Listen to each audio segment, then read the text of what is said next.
ড্রেনটা বন্ধ করে দেওয়াতে কয়েকদিনের বৃষ্টিতে আমাদের পাড়ায় পুরো জল জমে গেছিল। দেখো প্রায় 1 হাঁটু জল হয়ে গেছে। সবাই বলছিল যে এখানে এরকম জল কখনোই হয়নি, এই ফার্স্ট টাইম সবাই দেখলো। আর ওই যে দেখতে পাচ্ছ আমার মেয়েরা যেখানে গাড়ি আসে ওখানে ওরা পৌঁছে গেছে, ওখানটা পর্যন্ত জল হয়ে গেছে, ওটা অনেকটা উঁচু। এই জলটার মধ্যে পা দিতেও ঘৃণা লাগছিল, শুধুমাত্র ভিডিওটি তোমাদের দেখানোর জন্যই আমি একটু আসলাম, না হলে এগুলো তো সব বাড়ির বাথরুমের জলই বেশি আর বৃষ্টির জল। তারপর ঘরে সমস্ত বাসি কাজগুলো কমপ্লিট করে আমাদের দুজনের জন্য দুটো গরম গরম রুটি বানিয়ে নিলাম।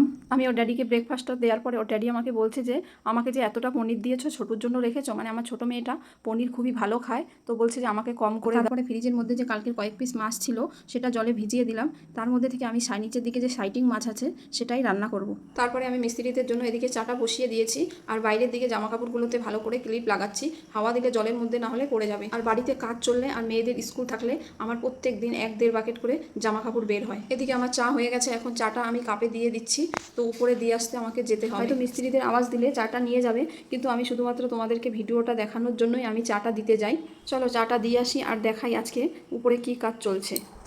দেখো এদিকে পুরো ছাদটাকে ত্রিপল দিয়ে কভার করে নেওয়া হয়েছে, কারণ যদি হঠাৎ বৃষ্টি আসে তাহলে যে ছাদে পালিশ হচ্ছে পুরো ধুয়ে যাবে, তাই পুরো ত্রিপল দিয়ে কভার করে নেওয়া হয়েছিল। দুপুর 12টা পর্যন্ত ওয়েদারটা খুব সুন্দর ছিল আর কাজও প্রায় কমপ্লিটই হয়ে গেছিল, কিন্তু ঠিক তারপরেই শুরু হয়ে গেল প্রচুর পরিমাণে বৃষ্টি। প্রত্যেকদিন মিস্ত্রিরা খাবার নিয়ে আসে, তো ওরা জানে ওদের 12টার মধ্যে কাজ হয়ে যাবে, ওরা বাড়ি চলে যাবে, তাই খাবার আনেনি। কিন্তু হঠাৎ বৃষ্টি শুরু হওয়াতে পুরো পালিশটা ধুয়ে যাচ্ছিল, মানে প্রচুর পরিমাণে বৃষ্টি হয়েছিল, তো আমাকে আবার আমাদের জন্য খাবার বানাতে হলো। আর আগের খাবারটা আমরা মিস্ত্রিদের দিয়ে দিয়েছিলাম। বাসনপত্র ধুয়ে কিচেন পরিষ্কার করে আমাকে স্নান করতে করতে 4টে বেজে গেছিলো।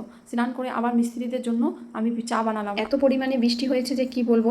আর এখন প্রায় রাত 9টা বাজে। দেখো কোথায় কোনো জায়গা দিয়ে খুব জল বেশি পড়ছে, সেখানে গামলা পেতে রেখে দেওয়া হয়েছে, আর পুরো পালিশটা দেখো জায়গায় জায়গায় কেমন ধুয়ে গেছে, সেটাকে ডবল লেবার লাগানো হয়েছে, মানে টাকাটাও আমাদের ডবল দেওয়া হয়ে গেছিলো। আর ভিডিওটা যদি ভালো লেগে থাকে একটা লাইক করে দিও।